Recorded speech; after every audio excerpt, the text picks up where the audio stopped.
Hey friends, if you encounter the issue where USB ports are not working on your Windows computer, then please watch this video. I will guide you through the resolutions.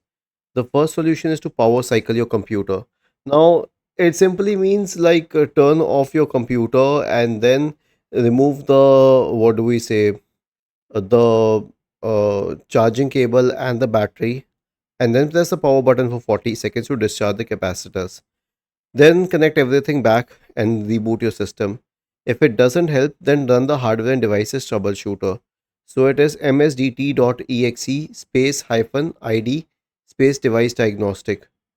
Press the Windows key and the R key together to open the run window, and then we will type this command and hit enter. This will open the hardware and devices troubleshooter. Click on next and it will start detecting problems and fix them if possible. Okay, the next one is to disable fast startup because that impacts USB properties. Press the Windows key and the R key together to open the run window. Type the command power cfg.cpl and hit enter. This will open the power options window. Click on change plan settings and now, click on choose for the power buttons too. Click on change settings that are currently unavailable. Uncheck the box associated with turn on fast startup. Select save changes and restart your computer, and finally update the USB drivers. How would you update the USB drivers?